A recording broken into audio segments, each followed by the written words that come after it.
Hello दोस्तों, कैसे हो आप सभी? आप सभी अच्छे हो गए तो अल्केमिस्ट एम्परर के एक और न्यू एपिसोड में आप सभी का स्वागत है। अगर आपने इसका प्रीवियस एपिसोड नहीं देखा तो जाके देख सकते हो। तो अगर आपने देख लिया ये तो अच्छी बात है। चलो इसे ही स्टार्ट करते हैं। तो एपिसोड की स्टार्टिंग में जैसा कि हमने देखा था, एपेंग ने जाओली को वहाँ पे ब्यूटी एलेक्सर का लालच देते हुए उसे अपना नौकर बना लिया था, जिसके बाद में शाओलिंग ने उसे यहाँ पे बताया कि उसके ग्रैंडफादर बहुत ज्यादा बीमार है, तो उन्हें क्योर करने के लिए वो शाओलिंग के साथ में उसके क्लैन के पास में जा रहा था। पर रास्ते में वो लोग फ्लेम माउंटेन पे पहुंच गए, जहाँ पे फेंग ने यहाँ पे लावा रॉक बीस्ट के साथ में फाइट शुरू कर दिया था बाद में। और हम देखते हैं हमारा मेन कैरेक्टर को, जो कि कहने लगता है आखिरकार ये तो पूरा ब्लड से भरी हुई है, इसलिए मुझे लगता है लावा रॉक बीस्ट यहाँ पे इस वैली कितनी हिफाजत करता है। और हम देखते हैं यहाँ पे फ्लेम आर्मर की विजन देखते हैं, जो कि यहाँ पे क्रिम्सन फाइदर को रिवाइव करने के काम आ सकते हैं। और यही फ्लेम पावर यहाँ पे क्रिम्सन फाइदर को यहाँ पे रिवाइव करने की काबिलियत रखते हैं। हमारा मेन कैरेक्टर भी उस इलाके का पूरा मुआयना कर रहा था, तभी हम देखते हैं वहाँ पे एक आवाज आती है, जहाँ पे हम देखते हैं कहने लगता है आखिरकार यहाँ पे फ्लेम्स है या आइस की आवाज कैसे आ रही है। और हम देखते हैं हमारा मेन कैरेक्टर चेक करने चला जाता है, जहाँ पे हम देखते हैं दो वॉरियर्स को जो कि आइस पावर का यूज करते हुए लावा रॉक बीस्ट के सामने फाइट कर रहे थे। वो बीस्ट उन पे बहुत ज्यादा भड़क गई थी, इसलिए हम देखते हैं उनके ऊपर फ्लेम से हमला कर रही थी। और हम देखते हैं क्योंकि उनके पास में उसका बच्चा था, वो कहने लगती है मुझे तुम्हारे बच्चे के फेस की जरूरत है, हम उसका यूज करते हो, यहाँ पे एलेक्सर को बना पाएंगे, तुम्हें इतना गुस्सा दिखाने की क्या जरूरत है। और हम देखते हैं उस बंदे का नाम फांग सान है। भाई से तो कुत्ते की मौत मारनी चाहिए, बंदा क्या ही बोल रहा है। और हम देखते हैं यहाँ पे उसका जो दूसरा प्रोटेक्टर था, जिसका नाम चेंजू था, वो कहने लगता आखिरकार तुम लावा रॉक बीस्ट के साथ में बात करके अपना टाइम क्यों वेस्ट करे, ये बच्चा लो और यहाँ से निकलो, तुम्हें पता नहीं है कि हमारे पास में ज्यादा समय नहीं बचा। एल्डर ने हमें जल्दी से आप उस बंदे को ढूंढने का काम दिया है, जिसके पास में यहाँ पे क्रिम्सन फेदर है, यहाँ पे रॉक है, इसलिए हमें जल्दी से हमें ढूंढना पड़ेगा। हमारा मेन कैरेक्टर समझ जाता है ये लोग क्रिम्सन फेदर के पीछे पड़े हैं, इसलिए हमें लग रहा है, उसे ऐसा लग रहा था ये लोग नाइन हेवन डाउ पैलेस के लिए काम करते हैं। और हम देखते हैं उन लोग को भी यहाँ अपने एफेंग की यहाँ पे प्रेजेंस फील हो जाती है। हमारे मेन कैरेक्टर कहने लगता है आखिरकार आखिरकार इस जगह पे भी कोई बंदा आ सकता है, आखिरकार कौन हो तुम, यहाँ पे छुपना बंद करो, हमसे आके मिल लो। तो हम देखते हैं एफेंग भी उनकी बातें मानते हुए वहाँ पे बाहर आ गया, तो कहने लगता है आखिरकार तुम इस बच्चे के साथ में ऐसा बर्ताव क्यों कर रहे हो, आखिरकार ये बेरहम यहाँ पे दर्द तरीके तो यहाँ पे नाइन हेवन डाउ पैलेस वाले यूज करते हैं, आखिरकार मुझे लगता है तुम पैलेस के लिए काम करते हो। जिसपे बंदे कहने लगता है हो सकता है तुम नाइन डाउ पैलेस पे जो दुश्मन हो सकते हो, तुम्हें पता होगा कि हमारा जो दुश्मन होता है उसे हम मसल के रख देंगे, लेकिन तुम्हारे साथ में ऐसा कुछ नहीं किया जाएगा, क्योंकि तुम्हारे लिए हमारे पास कुछ और प्लान है। ये लावा रॉक बीस्ट का बच्चा लो और यहाँ से बाहर चले जाओ, इतना कहते हम देखते हैं पे उस बेबी को एफिंग की तरफ फेंक देते हैं, तो एफिंग उसे तुरंत ही कैच कर लेता है। वो बच्चा यहाँ पे मौत के कगार पे था, लेकिन हमारा मेन कैरेक्टर उसे बचा सकता था, इसलिए हम देखते हैं अपने पावर को एक्टिवेट करते उस बेबी को वहाँ पे हील करना स्टार्ट कर देता है।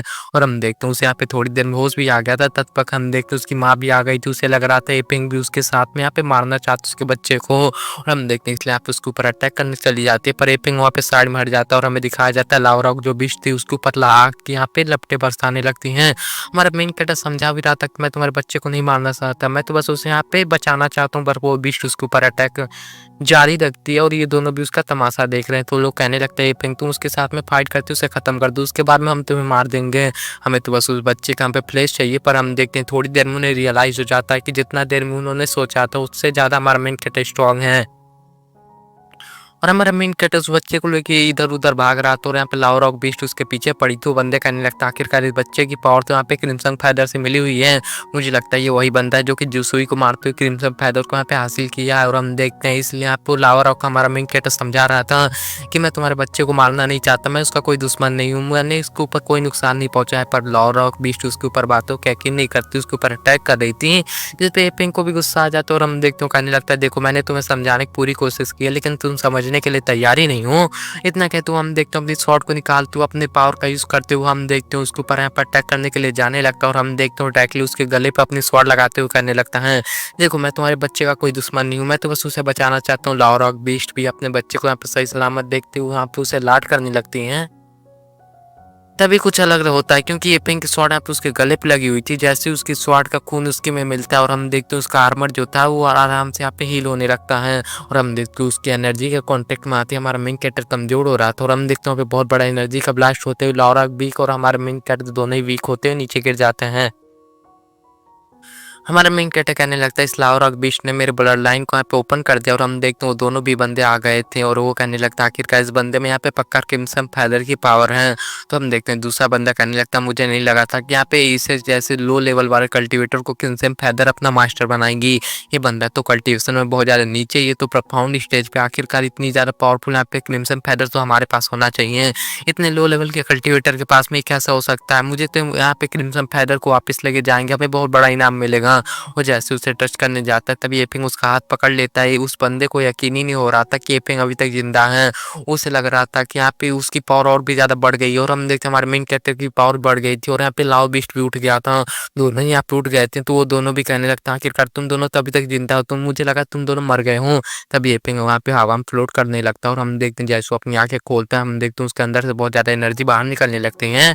इनफैक्ट हम देखते हैं उसकी आंखें भी यहाँ पे गोल्डन कलर की हो गई थी, ऐसा लग रहा था उसको यहाँ पे किसी ने पोजेस कर लिया। और हम देखते हैं उसके बॉडी से यहाँ पे जो निकल रही थी ऑरा वो बहुत ज़्यादा पावरफुल थी, जिसको देखते उन लोग को तकलीफ हो रही थी। हमारा मेन कैरेक्टर भी उन्हें नुकसान पहुंचाने लगता है। सॉलिंग वहाँ पे हमारे मेन कैरेक्टर को अपने गार्ड के साथ में मिलकर ढूंढ रही थी, तभी उसकी नज़र वहाँ पे लावा बीच के फ्लेम पे जाती है। हमारा मेन कैरेक्टर क्या से लावा को देखने के बाद वो भी समझ जाती है कि वहीं पे होगा। हम देखते हमारा मेन कैरेक्टर भी दूसरों पे फ्लेम के अटैक कर रहा था। वो बंदा भी कहने लगता ब्लैक जो यहाँ पे टोपी वाला, आखिरकार ये बंदे के पास में इतनी पावर कैसे आ गई। फिर उसे पता चलता है कि एपिंग के पास तो ब्लड लाइन की पावर है। एपिंग की पावर को देखने बाद जो लावा बीस्ट था उसके यहाँ पे बेबी को भी डर लग रहा था।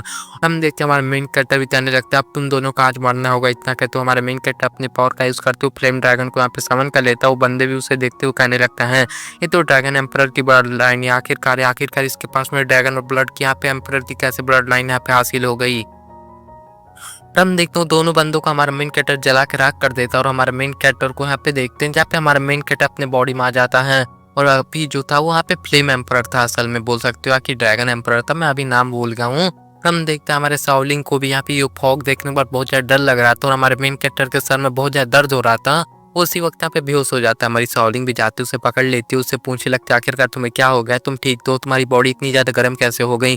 पर एपिंग तो होश ही में नहीं था। और हम देखते हैं यहाँ पे लावा रॉक बीस्ट भी यहाँ पे पहुंच जाती है। उसे देखने के बाद साउलिंग कहने लगता है आखिरकार अब हम यहाँ पे बुरे फंस गए, अब तुम नहीं बचने वाले, अब तो एपिंग भी बस हमें बचा सकता है। उसे जगाने की कोशिश करती है तभी हम देखते हैं लावा रॉक बीस्ट उनके बहुत ज्यादा करीब पहुंच गई थी और ये सीन यहीं से शिफ्ट हो जाता है। और हम देखते हैं अगले सीन में एपिंग फाइनली होश में आ गया था और हमें दिखाया जाता है साउलिंग उसे देखती हुई खुश हो जाती है और हम देखते हैं एपिंग पूछता आखिरकार बताओ आखिरकार मेरे साथ में क्या हुआ था।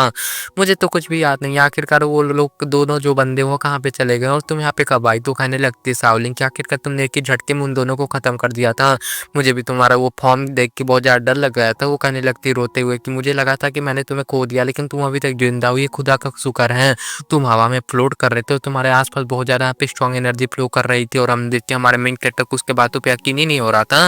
वो कहने लगता अगर मुझे यहाँ पे होश रहता तो मैं यहाँ पे उन दोनों वॉरियर को खत्म नहीं करता, मैं तो बल्कि यहाँ पे 9 हेवन टावर पैलेस के बारे में जानकारी लेता उनसे। और कहने लगता हम तो यहाँ पे फिल्म कंटेंट में थे ना। तो वो कहने लगते हैं कि हमारे जो लावा रॉक बीस्ट थे उन्होंने हमें यहाँ पे लेके आया और हम देखे लावा रॉक बीस्ट भी उसके पीछे में था। हमारा मेन कैरेक्टर उससे देख के डर रहा था पर वहाँ पे जो लावा रॉक बीस्ट थी उसके साथ मिलाट कर रही थी। हमारा मेन कैरेक्टर कहने लगता आखिरकार मुझे लगता है क्रिम्सन फेदर के पावर की वजह से मेरे से अटैच हो गई है।